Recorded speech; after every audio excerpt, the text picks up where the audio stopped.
Welcome back. Justin's Translation YouTube channel is coming to you again with a new video. By the way, how's everything? Is everything going good? I hope so. Well, in this video we are going to study again, especially for basic English grammar. Dan kita akan belajar tentang grammar bahasa Inggris very basic. Kita akan mulai pada video kali ini membicarakan tentang preposition. Dalam bahasa Indonesia, preposition artinya kata depan. Dalam bahasa Indonesia, contohnya seperti ke, di, dalam, di belakang, di depan, di samping, itu adalah preposition. Dan kita akan fokus dalam bahasa Inggris ini beberapa contoh preposition, khususnya from, to, until, since, and for. Artinya apa? Kita bahas bareng-bareng. Dan bagaimana cara menggunakannya. So, let's get started. Kita mulai terlebih dahulu dari pengertian dan juga fungsi preposition. Apabila kita artikan, preposition adalah kata depan. Dan biasanya kata depan ini bergabung dengan kata benda ataupun dengan kata ganti yang memberikan fungsi untuk memberikan keterangan waktu, tempat, dan sebagainya. Kayak misalnya untuk keterangan waktu, kita gunakan seperti in the morning. Keterangan tempat, at work. Itu adalah contohnya. Nah, misalnya, coba perhatikan di sini, Monday, Senin. Itu adalah kata benda. Until Monday, sampai Senin. Itu merupakan gabungan dari frase prepositional phrase yang berarti sampai Senin. Jadi, kata until ini merupakan kata depan yang bergabung dengan kata Monday. Sehingga frasa ini memberikan keterangan waktu yang lebih pas. Oke, dan memahami kata depan ini sangat penting agar kita bisa menunjukkan ekspresi yang tepat dalam memberikan keterangan. So, selanjutnya contoh preposition. Kita mulai dari yang from, lalu kemudian to. Jadi, dua preposition ini sudah menjadi salah satu sepasang. Oke ya, from kita artikan dari. To kita artikan sampai. Biasanya orang bilang from until. Tapi mostly common in English kita say from to. Jadi kata depan from dan to selalu bergabung dan di sini fungsinya untuk menunjukkan rentang waktu tertentu dari mulai kapan sampai akhirnya. Contohnya, I go to school from Monday to Friday. Aku berangkat sekolah dari Senin sampai Jumat. Repeat one more time. I go to school from Monday to Friday. Contoh yang kedua, Lara stays at the hospital from morning to afternoon. Lara stays at the hospital from morning to afternoon. Jadi Laras jaga di rumah sakit dari pagi sampai siang. Jadi ini berfungsi untuk memberikan keterangan. Sejak kapan, mulai kapan kegiatan itu dilakukan dan sampai kapan. Kemudian ada juga from dan until. Nah, kita juga bisa mengganti kata depan to menjadi until, tetapi di sini mungkin agak sedikit berbeda. Yakni kita lebih fokus pada lengthened. Oke? Lengthened, jadi durasi, rentang waktunya. Contohnya di sini, we lived in Tulungagung from 2010 until 2014. Sekali lagi, we lived in Tulungagung from 2010 or 2010 until 2014.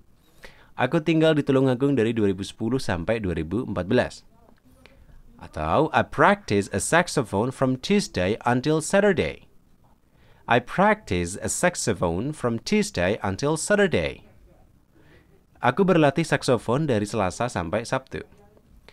Kalau kalian mau perhatikan di sini, ketika kita mau mengutarakan nama-nama hari, biasanya kita pakai huruf kapital. Oke ya? Atau nama tempat, kota seperti ini kita pakai huruf kapital. Meskipun kata tersebut tidak terletak di awal kalimat. Kemudian selanjutnya, nah ada kata until saja yang berarti sampai. Plus akhir period. Dan biasanya kita bisa bilang until sampai kita merujuk pada akhir periode tertentu. Contohnya until Sunday sampai Minggu, until 2000 sampai tahun 2000, until 10:20 sampai jam 10:20, atau until I come back sampai aku kembali. Oke ya. Jadi mulai dari until kemudian diikuti noun itu bisa, atau until I come back diikuti oleh subject and verb, atau kita bisa sebut sebagai clause. Nah, seperti ini. Oke, dan contohnya seperti ini. We are going to camp tomorrow. We'll be away until Friday. We're going to camp tomorrow. We'll be away until Friday. Kita akan berangkat berkemah besok. Kita akan pergi sampai Jumat. Jadi ini adalah sebuah planning bahwa kita ini akan camping selama beberapa hari sampai hari Jumat. Seperti itu.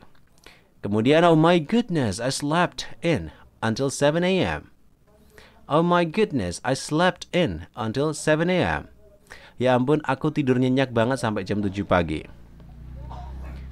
Tapi kalau misal konteksnya adalah ketiduran, kita pakai overslept. Kemudian selanjutnya, don't go anywhere until I come back. Don't go anywhere until I come back. Jangan kemana-mana sampai aku kembali. Dan biasanya di sini catatannya adalah kita gunakan kata depan until saat kita hendak menjawab pertanyaan berapa lama. Jadi how long. Perhatikan contoh dialog di sini. How long will you take the English course? How long will you take the English course? Berapa lama kamu akan ambil kursus bahasa Inggris? Dan jawabannya until December atau till December. It's okay, until maupun till. Sampai Desember. Kemudian contoh yang kedua, when are you going to complete your course? Kapan kamu akan menyelesaikan kursusmu? When are you going to complete your course? In December, di bulan Desember. Itu juga boleh. Jadi perbedaannya, kalau kita fokusnya di how long, maka kita jawab until. Tapi kalau yang ditanyakan adalah kapannya atau spesifiknya, maka kita gunakan in. Seperti itu. Kemudian selanjutnya, preposition since yang berarti sejak. Yakni mengidentifikasikan atau mengidentifikasi awal sejak mulainya sebuah kegiatan. Contohnya, since Monday, sejak Senin. Since 55, sejak 1955. Since 1 o'clock, sejak jam 1. Since I arrived, sejak aku sampai. Jadi bisa 3 ini. Contoh phrase yang ini, ya frasa dengan since diikuti oleh subject and predicate. Biasanya kita gunakan present perfect tense. Nah, di sini biasanya kita gunakan present perfect tense saat merujuk waktu dengan since. Contohnya bagaimana? Seperti ini. Maryam is in her house. Jadi Maryam sekarang di rumahnya. Maryam is in her house. She has been in quarantine since Tuesday. She has been in quarantine since Tuesday. Dia karantina sejak Selasa. Nah, kita di sini gunakan has been perfect tense. Sejak Selasa sampai sekarang. Yang kedua, my parents have been married since 1986. My parents have been married since 1986. Orang tuaku sudah menikah sejak 1986.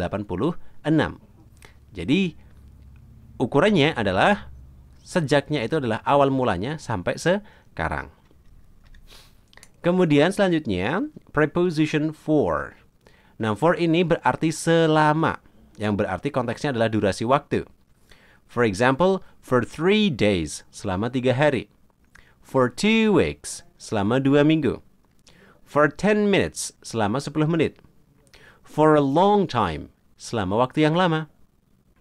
Oke, jadi catatannya kita gunakan for untuk menunjukkan apa? Durasi, seperti tadi. Until, ya. Terus kemudian to, tadi juga durasi. Contoh dalam kalimatnya, Alicia stayed with us for a week. Alicia stays with us for a week. Alicia tinggal bersama kita selama 1 minggu. Nah, dalam kalimat ini menggunakan apa? Verb to yang berarti simple past. Jadi, kita mau membicarakan beberapa waktu yang lalu Alicia tinggal bersama kita selama 1 minggu gitu. Contoh yang kedua, I'm going to go on vacation for a few weeks. I'm going to go on vacation for a few weeks. Aku akan liburan selama beberapa minggu. Nah, kalau yang ini for a few weeks dengan konteks I'm going to artinya di sini planning atau rencana. Jadi boleh kita pakai for dalam konteks rencana. Yang ketiga, they have been married for 10 years. They have been married for 10 years. Mereka sudah menikah selama 10 tahun. Jadi kita fokus dalam konteks apa? Rentang waktunya. Seperti itu. Jadi, untuk penggunaan preposition for bisa dipakai untuk 3 jenis tenses ini. Mulai dari yang simple past, lalu kemudian simple present atau future, kemudian selanjutnya yang terakhir adalah perfect tense. Oke, mungkin itu saja yang bisa Justin jelasin berkenaan dengan preposition untuk durasi dengan beberapa contohnya. Dan kita akan ketemu lagi di video yang lain, tentu saja untuk membahas preposition yang lain. Dan semoga preposition ini bisa kalian pelajari dan kalian praktekkan. So, after this, please drop down on the comment box below if you have some questions. See ya, international and sociable people. Bye then. Dadah!